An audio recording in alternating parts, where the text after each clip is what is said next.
الحمد لله والصلاة والسلام على نبينا محمد وعلى آله وأصحابه ومن تبعهم بإحسان إلى يوم الدين إن شاء الله تعالى ولا ليال وحين يسحسسيننا مكارم الأخلاق وحرير هذا مكارم الأخلاق أخلاق ذي ونيد وناكسنيد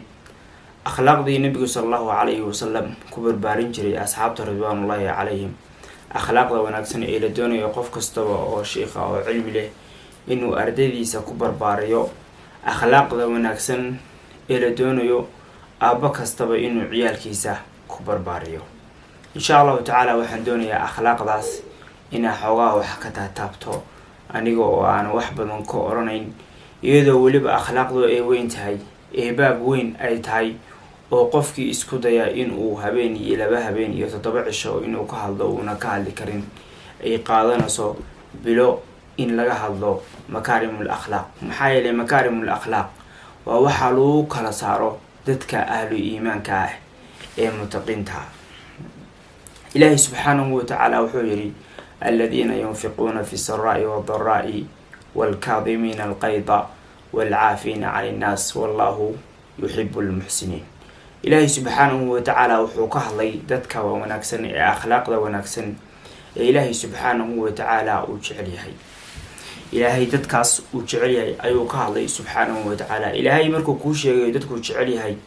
wuxuu ku leeyahay oo kugu boorinayaa dadkaasaan jecelahay macnaha adiguna dadkaas oo kale noqo hadii aad doonaysid inaan ku jeclaado salafkiina waxay dhihi jireen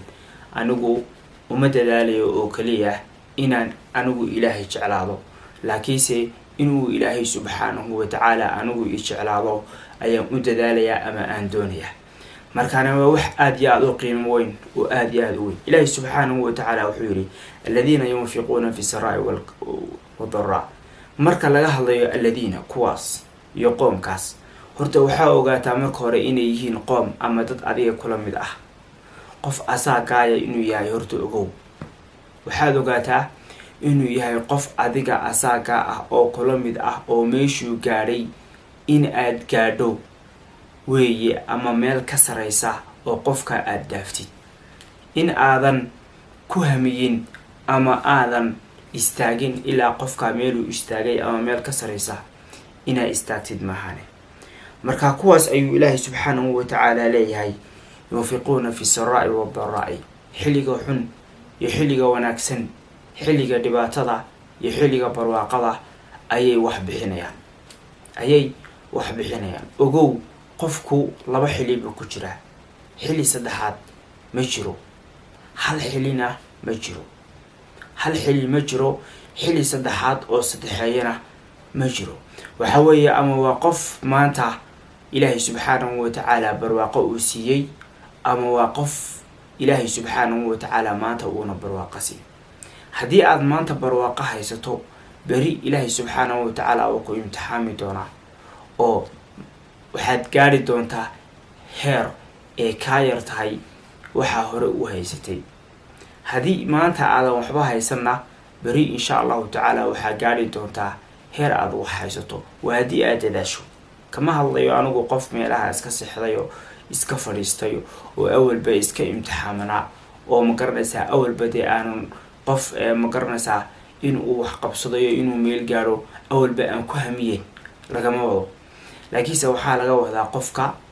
ma garanaysaa dadaalay ama dadaalaya ama qofka ilaahay subhanahu wa ta'ala uu labada xaaladoodba ugu talagalay sababtoo ah dad fara badan baa jira faqiiriin la dhaho oo adduunyada faqri ku ah oo aan waxba haysan oo ma garanaysaa wax qabsan kara oo isbedeli kara laakiinse iyagu naftoodu ma jecla inay dadaalaan kuwa kama hadlano ilaahay subhanahu wa ta'ala kuwaas laftirkooda ee faqiirinta marmar ay wax haystaan baa jira adigu almuhim waxa weeye xilliga aad wax haysato iyo xilliga aad wax haysan waxa weeye waa labada xilli waxaad haystay ama waxaad haysato wuxuu doono ha noqday qofka jaahilka qofka caalimka marbu jaahil ah hadeerna cilmi buu haystaa qofka hantida leh marbu waxba haysan oo ma garanaysaa faqiir buu ahaa hadeerna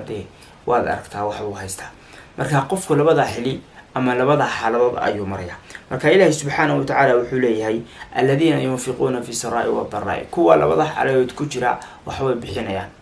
waxay bixinayaan oo ma garanaysaa maalkooda ya wuxuu Ilaahay subhanahu wa ta'ala siiyay xitaa hadii ay yartahay waxay bixinayaan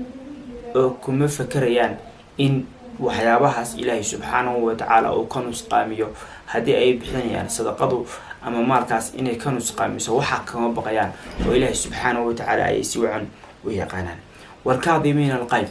يكوا عرضا قرنيا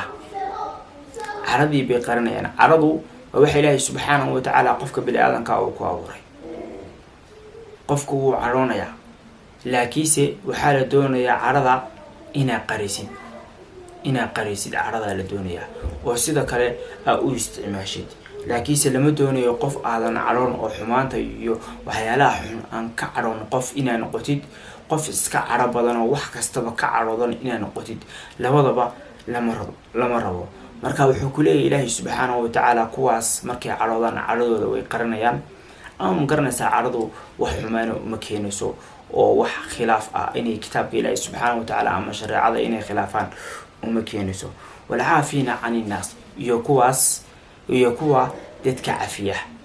wallahu yuhibbu al-muhsinin عفينتنا وحوي وماشي عفينتا توقف اللي بدن وحوي مركا وحلو قسم يقفك مركا كأرسن كرتيد والأود لدينا كأرتيد وقفك تسالها لوسو تاو قاله إن أدسك عفيسي تاسا هو نكسن وشرف يا كرامة له لكن يقف آدم حبس من كرين أول باء مركو له أنو وسك عفيد أول محمد سمين كرين أول محمد وحبس من كرام محل عفيده تاسو لقوا عين هاي تاسو عفينا عادية oo dhameystirna ma noqoto laakiin si takale weyn ayaa ka wacan oo ah qofku marka awood u leedahay inaad ka aarisid oo qofkii ka awood badatid inaad iska deysid oo iska cafisid المهم إلهي سبحانه وتعالى آياته وحكسه كبكبيي والله إلهي يحب المحسنين إلهي سبحانه وتعالى وحج عليها هو محسنين تعا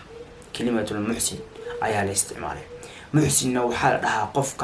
واجباتك وفرائدك وحي لها أو إلهي سبحانه وتعالى واجبك غير انتو قتي وحياله السنة ياشا وحياله وويناء مقرنا ساعة درجة الإحسان قاري ومقرنا ساعة قفك